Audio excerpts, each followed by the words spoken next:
Welcome to the Herd and 10 podcast. Here's your host, Jake Fortinsky.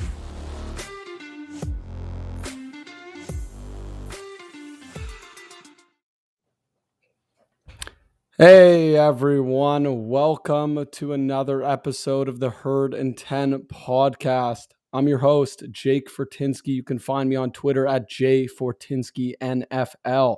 I'm joined by my co-host, Corbin Bryant, former NFL defensive tackle.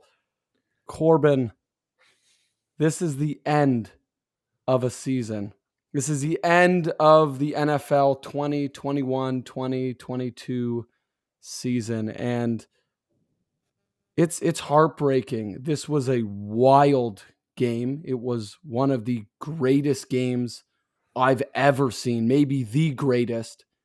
I'm sure you're going to have a lot to talk about. Look, you've been in a lot of games. You've been in those moments. Talk to me about that. Talk to me about what a player is feeling, not just in that moment. And then, of course, after the moment, we know they're upset, but what are they feeling in that moment? Are they feeling any different during that game? Is that what leads to losing to the Chiefs? Do you lose your head in those moments, in those last 13 seconds of regulation? Is that what happens? Now, Jake, I will say this. I will say this disclaimer, I've never been in a game of that caliber before. That was like you said, that was the best football game I've ever watched. And I'm 34 years old. I mean, just an amazing game. But as far as what the guys are going through, it's going to take them some time to get through it. You know, they can talk to the media and say, like, oh, like we'll get better from this and all that. But deep down, we know it hurts. You know why I know it hurts? Because it hurts me. Like as a former Bill, like knowing how much support they get from the people in Western New York and in that northern region, like knowing what guys go through to prepare for these moments, and you go through here and you go up against another juggernaut that is similar to you that can score at the same rate, and then you lose in overtime, in which they pretty much lost at the coin toss, to be quite honest. Like I mean, and we can talk a little bit later in this show about the overtime rules, because I think the overtime rules are a joke, but they've been a joke for a long time, and the competition committee in all season needs to consider some changes to that. That you shouldn't be able to, have like one of the greatest quarterbacks in NFL history just say, okay, we won the coin toss. Of course, they're going to get it down the field. Both teams are tired. You can tell our defense was tired. Of course, it's like this is like they played an entire football game, so they're going to have to be some changes there. But this is going to sting for a while, and hopefully it projects us into next season. But boy, I mean, it stings our players. It stings me because I root for the guys and I want them to do well. But this one hurts. Definitely. It's a tough one. I don't know if anyone could tell. I've obviously lost my voice a little here. It was a tough night. And I didn't necessarily lose my voice because the Bills lost. I lost my voice because I thought we won. I thought we had the game. I thought the game was over. And of course it wasn't. And Kansas City marches down the field with 13 seconds left. They did have 3 timeouts, but they march down the field. They get that 49-yard field goal, and they tie the game, and it goes to overtime. The rest is history. Coin toss is history. Is that our fate? Maybe. I want to take a second here to introduce our guest. Matt Marchese is joining the show today. Matt comes from Sportsnet. He's got a ton of experience, but forget about all the sports experience he has. He is a Buffalo Bills fan through and through. And Matt was suffering just like everyone listening right now, just like Corbin, just like myself. That was a tough one. It's a tough pill to swallow. I guess there is a silver lining in that Josh Allen is what we thought he was. he is a superstar. Matt, can you talk to that? Is there anything good that we can take from this? Do we need to do it again and say, this is how we just fuel ourselves to win next year? What do we do from here? Where do we go from here? I feel like I'm in some regards, I am lost for words here. Well, thanks for having me, guys. And I'm watching that game last night, and the only thing that's I'm not gonna lie, when Gabe Davis scored his fourth touchdown, I actually I teared up a little bit because I was like, this is that moment where it's a franchise defining moment. And Josh Allen was absolutely incredible last night. Like, I agree with what you said, Jake. Like, you get some almost like consolation that whatever you've believed in with Josh Allen, it's finally come true. He's elite. There's no question about it. You could make the argument that at points of the game, he was making plays better than Patrick Mahomes was. And I guess that's what the silver lining in all of this is, because, the overtime rules are what they are, but the one thing that you need in today's game is you need an elite quarterback. And we now can say that Josh Allen is absolutely an elite quarterback. There were lots of disappointing moments in that game, though. And I think, and the one that gets me, guys, and I'm sure you'll both agree with it, I don't know how Sean McDermott and the special team staff do not squib the kick or pooch that kick short with 13 seconds left. And Corbin, you can speak to the conversations that go on, in that moment, but it felt so obvious to me, because even if you pooch it down to the 5 or the 10, and they're not gonna down the ball there. They have no choice. They have to return it and get as much yardage as possible. Even if they get to the 30, there's 5 or 6 seconds off the clock. The Kansas City Chiefs can run one play. That's it. So I think that's the part that's most disappointing, because you knew whoever won that coin toss, that was going to be it, because both defenses were really, really tired. And, I actually pointed this out to somebody because I kind of laughed. Kansas City had an 8-minute drive, and then the Bills end up scoring on one play, the 75-yard touchdown to Gabe Davis, and then the defense has to go back out, and they're still exhausted. There were lots of little intricacies within the game that, do you still take the touchdown? Of course you take the touchdown. But it's really hard on the players when, the Chiefs are having these long sustained drives, and then you got to go right back out there. And I think a lot of that, and I know I'm talking a lot right now because there's a lot that I needed to get off my chest here, but the play of Matt Milano and Tremaine Edmonds yesterday was not good enough to beat the Kansas City Chiefs. I thought the secondary was really good, especially considering, the firepower that the Chiefs had, but I thought that the two linebackers were a bit of a letdown yesterday. Yeah, and Matt, that's honestly one of our weak points on the team. But when you look at our defense, I believe that our play calling in that last moment with 13 seconds was piss poor. And when I say that, I say, okay, you got 4 down linemen rushing Patrick Mahomes with 13 seconds left with that kind of situation. In that situation, you get as much coverage as you can. Obviously, you want to put the umbrella over the top, because you do not want Tyreek Hill running straight through your defense, because that's all it takes is a bomb to him. So you want to put the umbrella over the top. But there was too much space, as you can see when Kelsey caught that pass, too much space in the middle for him to just catch it, run, and fall down. And another mistake I think they made, when you go all the way back to the kickoff, is that I don't think they noticed that the Chiefs had all of their timeouts. Now, granted, if the Chiefs had one timeout or no timeouts, kicking it the way they did, perfectly fine. Perfectly fine. Good. If you don't have any timeouts, you don't have a chance. But they had all of their timeouts. And people don't understand that people can run 40 yards in 4.5 seconds. I don't know if anybody ever watches the combine. People can get there quickly and get down.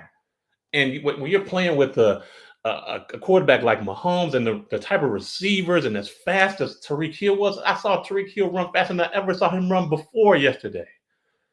Those are the things that we didn't think about, aside from our very poor tackling on defense and our very poor angles that we had when trying to track down those guys.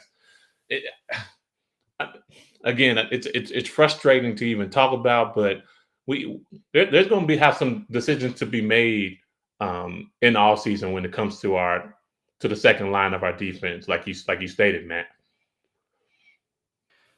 Yeah, at this point in time, I feel like there are so many things that we could have done differently. You know, Matt, you bring up that squib kick. There is no question in my mind that Sean McDermott made a mistake. And I don't know how they'll respond to this. I really don't.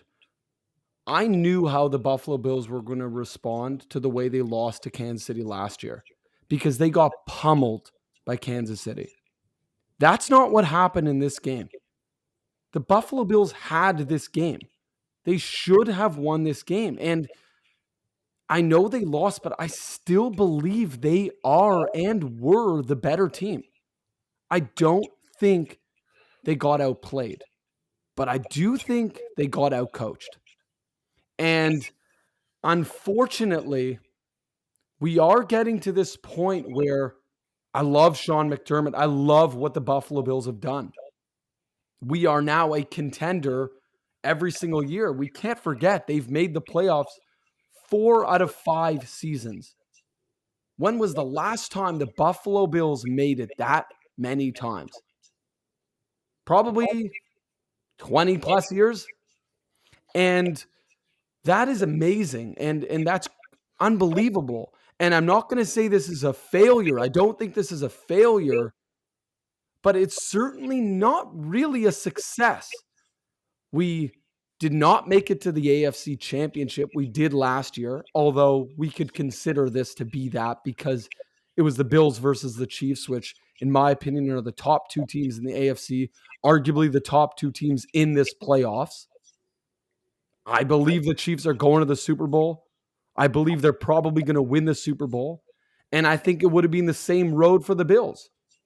I don't think the Bengals stand a chance. And I'm not saying we need to fire Sean McDermott. I think Sean McDermott is a really good coach. But I don't think he's a great coach. I think Andy Reid is a great coach. I think that when the Bills had opportunities to push the limit here, had opportunities to take risks, they chose not to. I'm trying to think. There was a play where the Bills played real conservative. I know there was one moment where, firstly, they ran the ball 3 times in a row, and they were at the 50-yard line.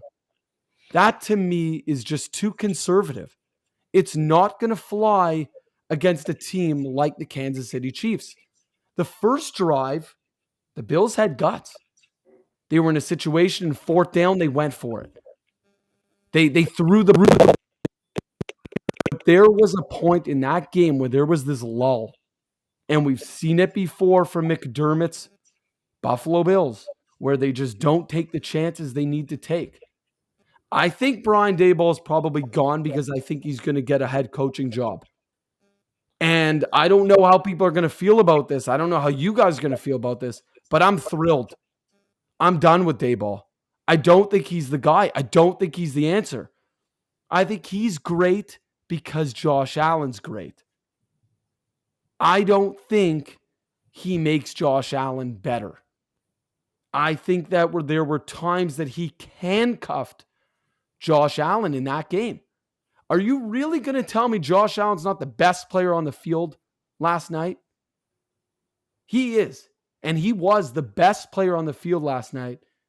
And he was handcuffed many times. I'm curious to hear what Corbin has to think about that, particularly in a game against the Chiefs where we know we're going to have to put up big points. Now, we did have the quote-unquote number 1 defense. Where was that number 1 defense, Corbin? Why did we not draft a cornerback? Well, and number one, Jake, I have to disagree with you wholeheartedly. Sean McDermott is a great football coach. I mean, you already brought up what he did. He was super aggressive. Coaches are going to go for it right there on fourth down. I mean, you look at how aggressive Davis is our second option. Well, he's going to be the first option for someday because I think he's a fantastic player. I mean, as far as like, and then we go over to the offensive side of the ball with Brian Dable. When you look at what Brian Dable has done with Josh Allen, when he got in the league, sometimes you just see the pure talent. And of course, we see at the rocket arm, but Brian Dable molded Josh Allen into what he is. He gave him the confidence, and he just used his athletic ability to be able to continue to reach new heights. I mean, we know he didn't make the Pro Bowl. He should have. He didn't make All-Pro. He probably should have. But a lot of that, I attribute that to Brian Dable. Like I said, there are always some things that you're going to have to go up against when you're going up against a behemoth in the Kansas City Chiefs. This is not the Kansas City Chiefs that we played in Week 5. This team turned it around. They were pretty much the number one defense in the league from Week 8 up until now. Their offense has skyrocketed. So there comes a time when you come up against an opponent and you're just like, well, we have to do what we have to do, because who can really stop them? Who can really stop them? We have the number one defense in the league, but who can match up against Tyreek Hill one-on-one? Nobody. Who can match up against Travis Kelce one-on-one? We drafted Tremaine Edmonds to do that, but he can't do it because Travis Kelce is an all-pro type of a player.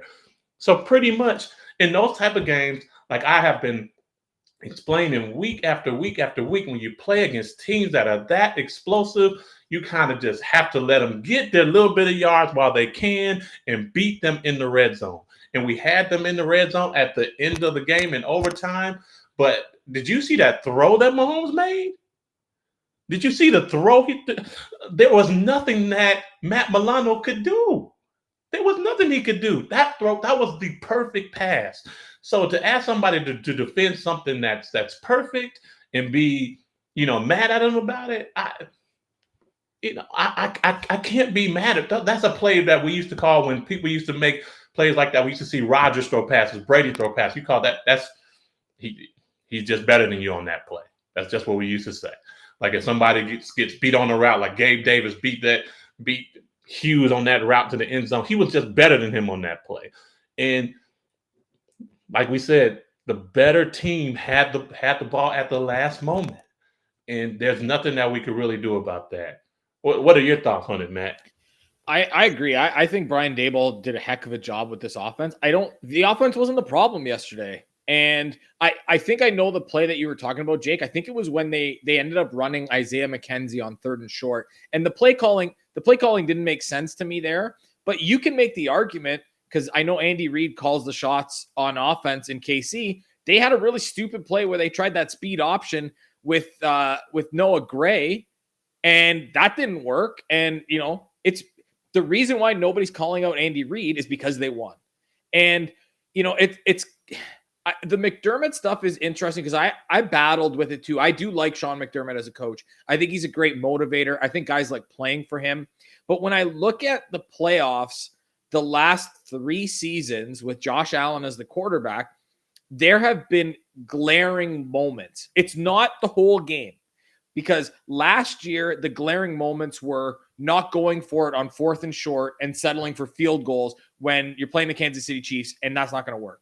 The Houston game was the decision, and maybe this was not all on McDermott, maybe this was on Daboll as well, to go really conservative with the offensive play calling when you had a huge lead instead of stepping on the gas. So I think those are the two things. And then obviously the decision to not squib the kick or pooch it, to end the game. So there's a lot that goes into this. There's a lot that's going to need to be talked about. But when we look at the defense and just, in a way, the Bills almost need to win. They need to lose a little bit before they win, because that's what happens to a lot of good teams. Listen, Kansas City with Patrick Mahomes lost to Tom Brady in the AFC Championship game the exact same way as the Bills lost yesterday. Josh Allen didn't get a chance to get the ball in overtime. Patrick Mahomes didn't get a chance in 2018 to get the chance to get the ball in overtime either. And what I do know is that this season, the Bills were awful in one-score games. They did not win a game within one score. They won a lot of games by double digits, but what that tells me is that there's still a little bit missing here. And I don't think it's a quarterback. I don't think it's the offense, because I think the offense, especially the way that we saw it kind of evolve as the season went, when they started running Josh Allen a lot more on those RPOs and design runs, opening up Devin Singletary, who wasn't great yesterday, but they didn't use him all that often. So I'm going to leave yesterday's game aside with him, because I thought he was really good to finish off the year. We saw that Gabe Davis is the true number 2 option in the passing game yesterday. He was absolutely amazing. I thought that they blanketed Stephon Diggs very well yesterday. I don't put a lot of that on Stephon Diggs. They just schemed to take him away, and obviously it didn't work because Gabe Davis was really good. Cole Beasley was really good as well. So the offense isn't the issue. I do think that they're going to draft some offensive line depth, because I think there's one thing that is so true in football, is that you can never have too many good offensive linemen. So I think that's a big thing. But I also look at the defense. I think that they need to address the corner position, because once you get Tre'Davious White back, and if you have another elite shutdown guy on the other side, you already have 2 all-pro safeties with Micah Hyde and Jordan Poyer. So you add another corner to the mix, and I do think they need to upgrade the linebacker position. So while I do believe that this team is among the elite in the game, I think you could absolutely make the argument that the Bills are a top 3 team in the NFL. I don't even think that that's up for debate. But some teams, good teams, elite teams, sometimes they need to lose before they win the big one. And I think that we're getting there with Buffalo. It's not like Josh Allen is 30 years old and hasn't won anything. Like, he's 25. And there's the scariest part about this is there's a chance that Josh Allen gets better. Like, we're talking about an MVP type player who can still get better. Would anybody be stunned if Josh Allen is the best quarterback in football next year? You could make the argument that he might be the best quarterback in football now. So the offensive side of the ball is certainly not the problem, but I would like to see them, especially on defense, address some personnel issues. I might even like to see them take a flyer on a wide receiver, because you look at the Cincinnati Bengals. That trio of receivers is among the best, if not the best, in football. The Dallas Cowboys did the same thing. You can never have too many good football players. But if the game is going to be, if you find that you can't improve your defense, load up on offense. But you all know, you're going to always know that at the end of the road, there's going to be the Kansas City Chiefs that you're going to have to jump over that hump, because they're not going anywhere. What do we all think about the fact that we refuse to blitz Mahomes? I feel like that's something we got to talk about. That's not on the players. That's not on execution. That is, once again, it's a game script. It's a plan. I feel like we did the same thing against Mahomes last season and got killed. And we did it again, and it wasn't working.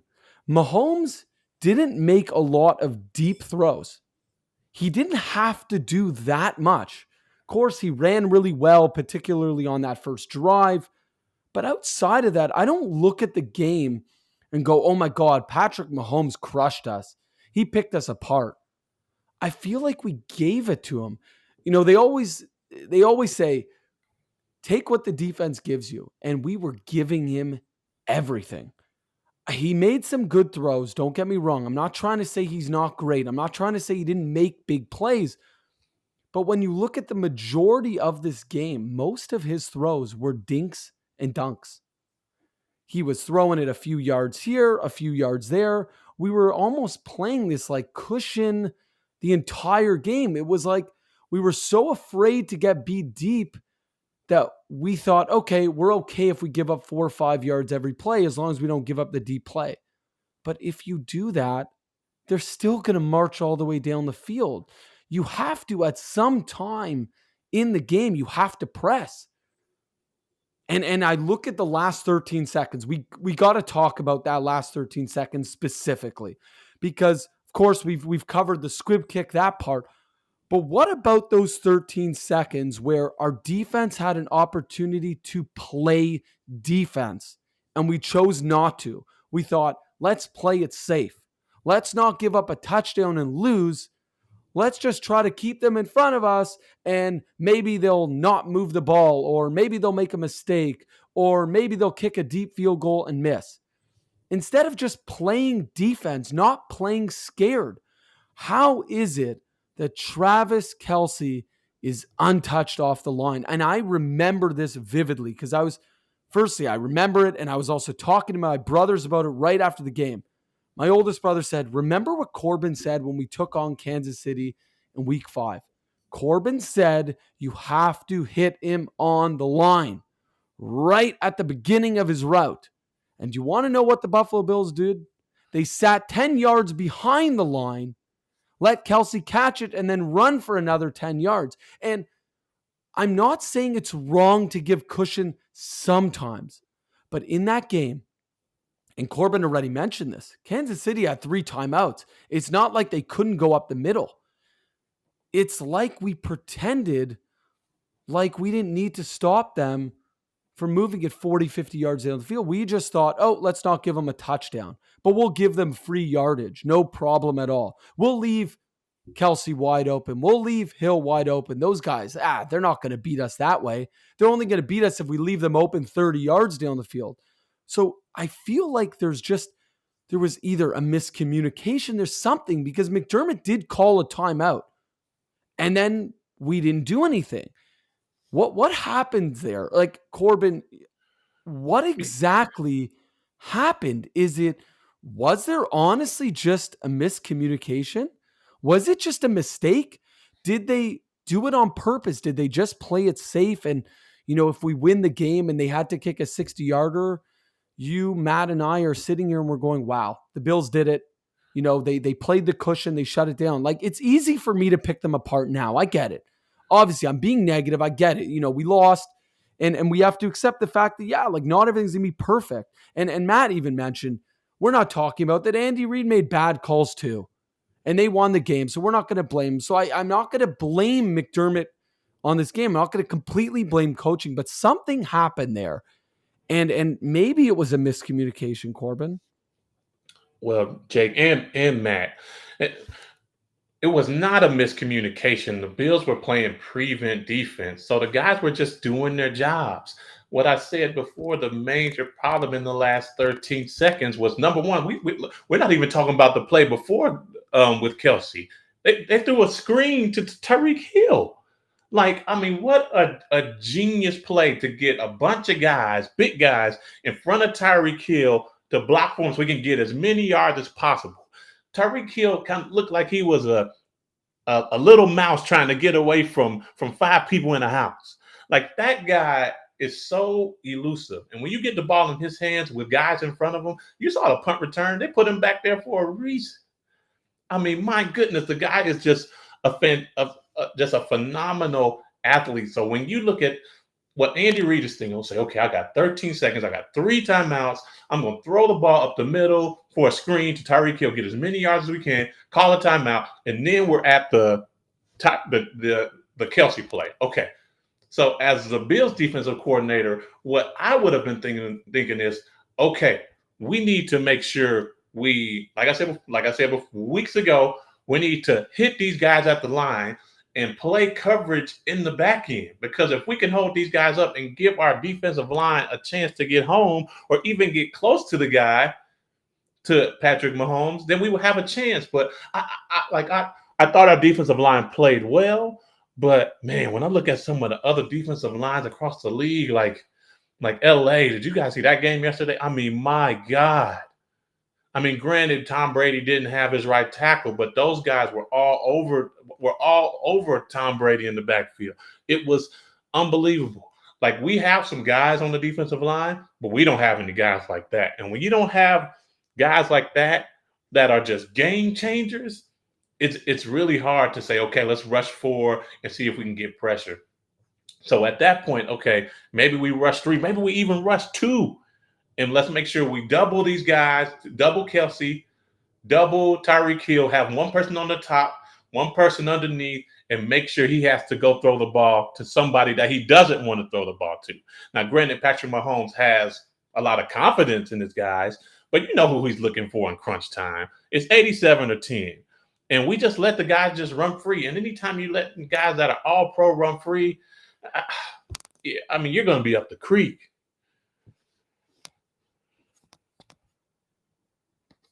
Yeah, look, it's incredibly frustrating. I know how everyone's feeling because I am a diehard fan. I sit in my basement every Sunday. I watch the Bills. I stick with them. You know, I talk to Corbin about it all the time. It's hard. Look, no one wants to lose. No one wants to lose in that way. But I think coming from this game, we can at least be happy in the fact that the Buffalo Bills are a hell of a team. And they're going to be a great team for a long time. This isn't going anywhere. The core of this roster is going to remain. Matt, of course, touched on the fact that we have the draft coming up. There's a lot of great players that we're going to be able to bring in. We're going to be able to get better. We got better from last year. I know our record didn't show that, but this game proved to me that we took a step forward because we were this close. And for those of you who are going to be listening to this show, just inches, seconds from winning this game. And that to me tells me we did do a good job. I know that we drafted a lot of defensive linemen. I know we could have drafted a cornerback, but we did get better. We did get better and we got closer to conquering that mountain, which is, of course, the Kansas City Chiefs. I want to wrap up here by letting Matt just talk about where we go from here. What can Buffalo Bills fans do now, today, tomorrow, until we get to training camp? What can we have that will get us through that time? Alcohol is a good start. But I think the point that you made was, and you made it earlier, I think what we have to lean on here as fans is the fact that you have the most important position in not only football, but all of sports locked down with Josh Allen as the quarterback. I think that's where we start. And then we kind of look at how is the game, evolved over the last, let's say, 5 or 6 years. It's about having a good offense. Okay, the Bills have checked that box as well. They have an elite offense. I think when we look at the defense, there's a few tweaks that need to be made, but it's not as if this is like some unfinished project that the Bills have on the defensive side of the ball. They're very good, but they're not there yet in terms of stopping elite offenses. So I think where we go from here is the Bills need to figure out what the future is for Tremaine Edmunds. Is that a guy that you are willing to spend a lot of money on?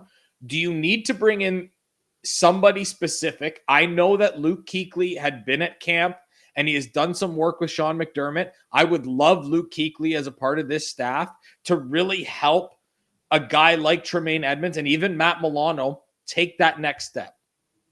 I would love to see them, whether it's in free agency or whether it's in the draft, try and get an elite corner to match up on the other side of the ball with Tre'Davious White. Like I said, you've got the 2 safeties locked out. You got 2 all-pro safeties. How many teams have 2 all-pro safeties? It doesn't happen. And those guys had 5 interceptions each. So I guess what I'm saying is, yes, this loss sucks. Like it's awful. And it probably would have been better if it was the Bills driving and maybe they miss a field goal or they miss a chance at whatever. The fact that it was within grasp is the issue here. But I think the solace in all of this is that the Buffalo Bills are still an elite football team. Would I be surprised if the Kansas City Chiefs won the Super Bowl? Not one bit. But we know that it's not like they need to undertake this massive restructuring of this roster. It's a few tweaks here and there. And I trust that Brandon Beane will make the right decisions because the proof is in the pudding. And it starts with the decision to take the quarterback that nobody thought was good enough. And he's turned into an elite quarterback. And just continuing with his development and making sure that he has the pieces around him and that he continues to get better. I'm excited for what the future is with this team because their offense especially is so good that they should be able to be, a top 3 seed in the AFC every single year. I know that there's a lot of really good young quarterbacks in the AFC, but I don't think there's a lot better than Josh Allen. And I think that's where be happy with the fact that you have an elite quarterback on your roster because there was a long time in this market that didn't have an elite quarterback. Corbin played with some of the non-elite quarterbacks that have gone through here. But I think that's where we start and finish and say, okay, it's not so bad. They lost a tough game. They should have won. But unfortunately, that's the life of being a sports fan. You win some, and unfortunately, you lose some. For sure. And as a Bills fan, look, you lose some or you lose most, you win the odd one. But things are changing. The Buffalo Bills are getting better. They're winning. They're moving through things. We got to be happy with what happened. I mean, we can't ignore the fact that Corbin and I thought the Buffalo Bills were not making the playoffs. And now look at us sitting here thinking the Bills were a Super Bowl contender. Corbin, I think you got a last thing there. Just wrap up the show here. If I can add one last thing. The Bills, we're in a good position, but boy, we're gonna have to get better because over the next couple of years, you're gonna have to go up against Mahomes is gonna be there. Joe Burrow, Trevor Lawrence is going to emerge. My goodness, look at all the other top quarterbacks in this league. Lamar Jackson. I'm telling you, Mac Jones is gonna rise up. I'm telling you, if there's one thing the Bills cannot do, is sit back and be satisfied because these other quarterbacks are coming. And we've been watching them over the past couple of weeks. So let's upgrade. Absolutely.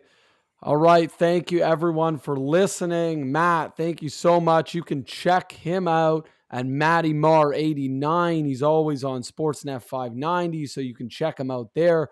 Corbin, you know where to find him. You look up Corbin Bryant. You find him everywhere. If you want to find me, I don't know. Maybe you don't want to find me. Jay Fortinsky, NFL. Thank you so much for listening. We will be back next week. I mean, we're going to have to find some new content to talk about, but we will be back. So thank you, everyone, and go Bills.